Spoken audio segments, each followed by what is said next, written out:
उसने कहा पापा मेरे साथ ज़्यादती करते रहे लगातार 3 दिन। फिर मैंने कहा तुम्हारी मम्मा को पता है? उसने कहा जब मम्मा ने देखा है ना तो मम्मा ने पापा के साथ झगड़ा किया, पापा ने मारा है। फिर पुलिस वाले ने कहा जी हमें प्राइवेट गाड़ी करवा के दें। आप लोगों से कहा प्राइवेट गाड़ी? हाँ जी, फिर प्राइवेट गाड़ी, पुलिस प्राइवेट गाड़ियों में आती हैं, उनको प्राइवेट गाड़ी के पैसे दिए। वो कहते हैं जी हमें 10,000 रुपये देंगे। कि सरकारी गाड़ी नहीं थी वहाँ पर? प्राइवेट लेके आए थे वहाँ से गाड़ी। हाँ जी। अस्सलाम वालेकुम, मैं हूँ एनी फैसल। मेरे साथ आज जो फैमिली मौजूद है अपनों के सताए हुए हैं। घर की चार दीवारी जिसमें औरत को तहफ़्फ़ुज़ औरत का समझा जाता है कि औरत बाहर महफूज नहीं है, लेकिन जब औरत अपने घर की चार दीवारी में होती है तो उससे ज़्यादा महफूज जगह उसकी कोई नहीं है। और बाप भाई चाचे औरत के मुहाफ़िज़ कहलाए जाते हैं। लेकिन जब इन रिश्तों के खून सफ़ेद हो जाएं तो फिर हमारी बेटियां और बहनें इस तरह से सामने आकर दुहाइयाँ दे रही होती हैं कि हमें हमारे सुतीले बाप से बचाया जाए, हमें हमारे चाचा से बचाया जाए, हमें हमारे मामू से बचाया जाए। ये लड़की भी अपने सुतीले बाप के जुल्म का शिकार हुई है। वालदा इसकी इस टाइम हॉस्पिटल में है वेंटिलेटर पर, क्योंकि वो हामला थी और उन पर इतना तशद्दुद किया गया कि उनके पेट में बच्चे को मार दिया गया।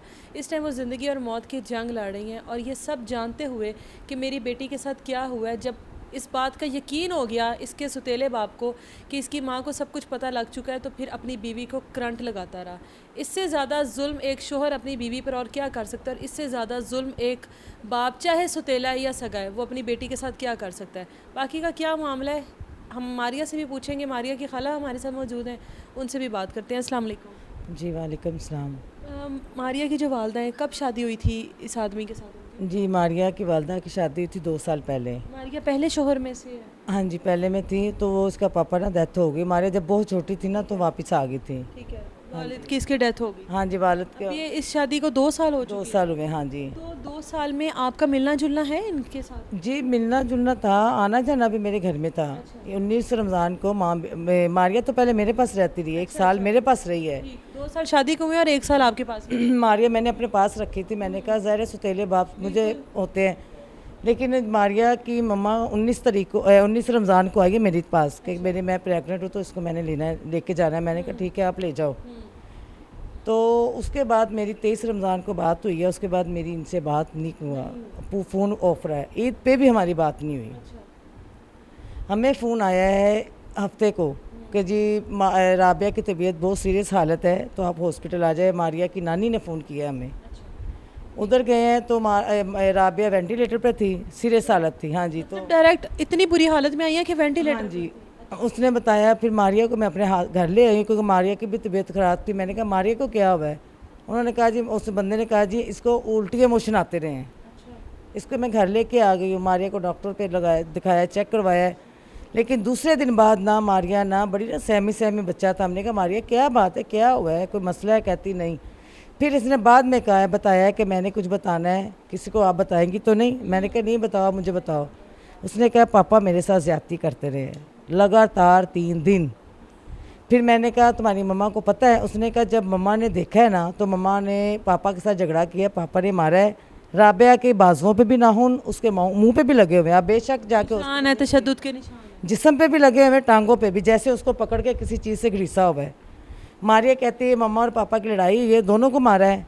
तो उस दिन के बाद ना मम्मा को ना वो लगाते रहे बिजली की तारें, करंट देते रहे।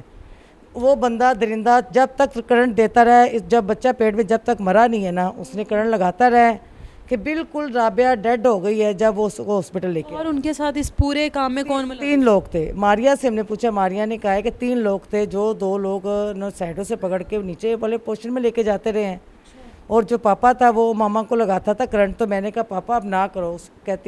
मारिया कहती है, वो कहता था अगर तुम बताओगी ना तुझे करंट भी लगा दूंगा और तेरे में टोटे भी कर देने, किसी को तुमने नहीं बताना। तो जब मारिया ने हमें बताया तो फिर हमने इस चीज़ का हमने आराम से बैठना था।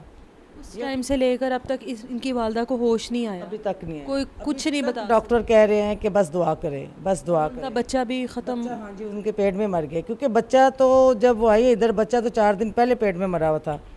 डॉक्टर कह रही कि 4 दिन पहले बच्चा पेट में मरा हुआ था और 4 दिन से वो कहती मम्मा को होश नहीं थी और ना ही मम्मा ने कुछ खाया हुआ था। उन्हीं 4 दिनों में इसके साथ उसके साथ ज्यादती करता रहे। जब वो उसको करंट भी लगाता रहा ना, उसके बाद फिर भी उसके साथ फिर करता रहा।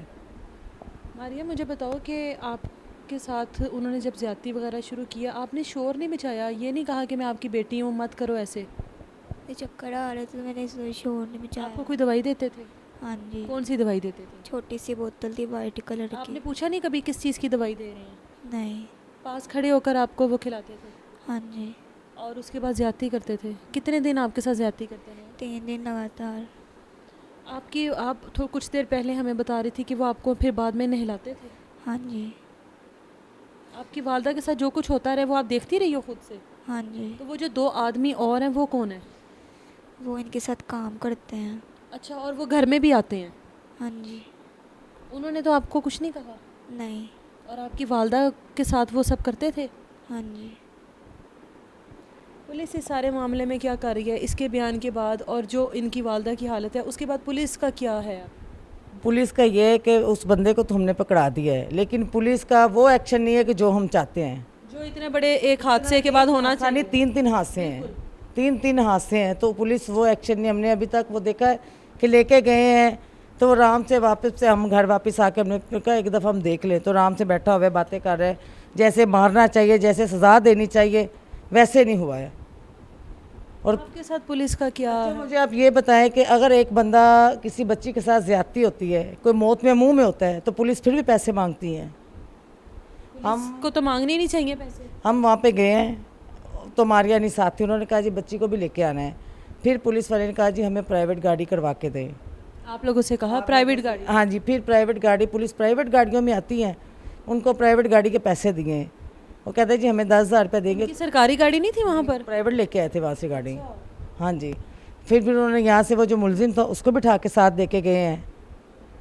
देखिए हर चीज़ के, एक बंदे को बच्ची का साथ ज्यादती हुई है तो वो हर चीज़ के पैसे मांग रहे हैं, तो ये तो गलत है ना। गाड़ी में पेट्रोल के भी पैसे? हाँ जी, सारा वो छोड़ते हैं वो।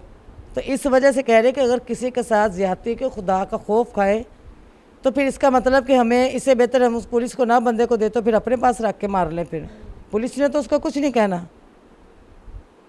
तो हमारा ये है कि हमें सही इंसाफ मिल सकता है तो ठीक है, वरना उस बंदे को हम सामने ला दें हम खुद मार लेंगे। क्योंकि पुलिस का इस तरह का रवैया देखने के बाद ये महसूस होता है कि काश उसको वहीं पे मार देते, पुलिस के हवाले ना ही। हम अब सोच रहे हैं, अफसोस हो रहा है ना कह रहे अफसोस का कि हमने बहुत बड़ी गलती की है, उसको पेश करवा के हमें ना जेल करवाते, हम बेहतर था हम उसको घर के मिले थे, घर में मिल के सब मारते। हमसे बहुत बड़ी गलती हुई है। अगर पुलिस से नहीं हो सकता तो फिर कोई बात नहीं, हमें दे दे, हम खुद कर लेंगे। आप लोगों को क्या लगता है उसको क्या सज़ा मिलनी चाहिए? हम चाहते हैं कि उसको ऐसी सख्त सख्त सज़ा मिलनी चाहिए कि जो दरिंदे होते हैं ना, दरिंदों को कुत्तों से भी बुरी सज़ा मिले।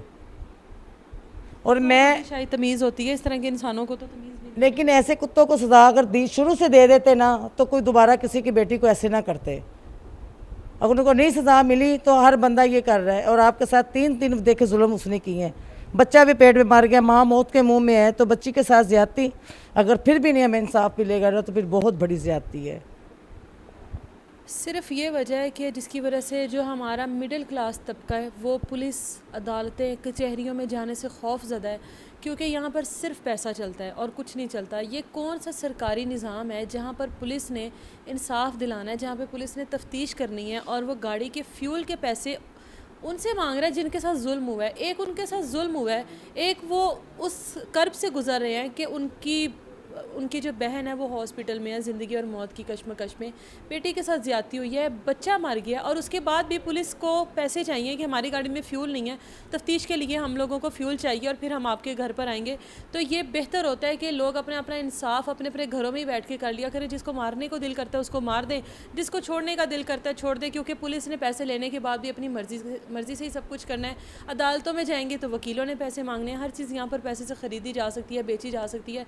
ये वो वजह है कि हमारे मुल्क का इंसाफ का निज़ाम इतना कमज़ोर है कि इस तरह की कितनी बच्चियाँ हैं जो आज भी इंसाफ की मुंतज़िर हैं, जो अपनों की सताई हुई हैं, अपनों की डसी हुई हैं, जिनको इंसाफ नहीं मिल रहा। और ये भी फैमिली उसी तरह की है, पैसे तो खिला रहे हैं इंसाफ के लिए, लेकिन इनको इंसाफ मिलेगा या नहीं उसके आगे है एक सवालिया निशान। मुझे दें इजाज़त, अल्लाह हाफ़िज़।